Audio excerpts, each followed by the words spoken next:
চাকরিচ্যুত 10,300 শিক্ষকদের গণধর্নার আজকে দ্বিতীয় দিন। এই গণধর্না মঞ্চেই আমরা হঠাৎ করে দেখতে পেলাম একদম ছোট কচিকাঁচা একটা ছেলে, সে ওর মার চাকরির দাবিতে মা বাবার সাথে বা অন্য শিক্ষক শিক্ষিকাদের সাথে সেও আন্দোলনরত। তো আজকে আমরা ওর সাথে কথা বলে নিচ্ছি। আঙ্কেল, তোমার নামটা একটু বলবে? কোথায় থেকে এসছো? বাড়ি কোথায় তোমার? আগরতলা। কোথায়? কোন ক্লাসে পড়ো তুমি? কেন এসছো এখানে? মার চাকরির দাবিতে তুমি এখানে এসছো। মার তো চাকরি চলে গেছে, ঠিক না? তো মা তো বেতন পাচ্ছে না, তো তোমাকে তো চকলেটও সেই আগের মতন কিনে দিতে পারে না, ঠিক আছে না?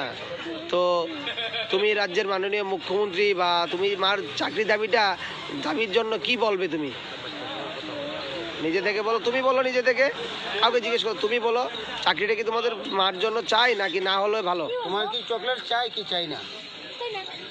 চাই না। এদিকে বলো। তো তুমি যে এখানে রাস্তার পাশেই তো আছো, তো এখানে যে থাকছো ঠান্ডায়, খারাপ মানে ঠান্ডায় তোমার অসুবিধা হচ্ছে না? অসুবিধা হচ্ছে না? ভাল লাগছে এখানে? কিরকম ভাল লাগছে?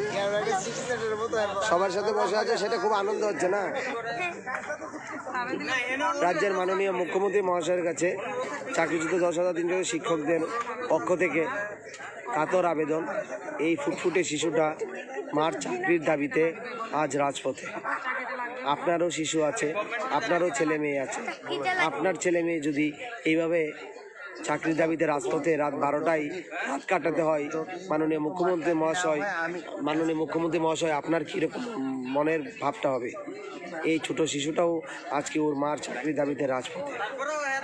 চাকরিচ্যুত 10,300 শিক্ষকদের পক্ষ থেকে মাননীয় রাজ্যের মুখ্যমন্ত্রী মহাশয়ের কাছে আবেদন থাকবে, এই ছোট ছোট শিশুদের আর কষ্ট দেবেন না, ছোট ছোট শিশুদের অভিশাপটা নিজের উপর নেবেন না।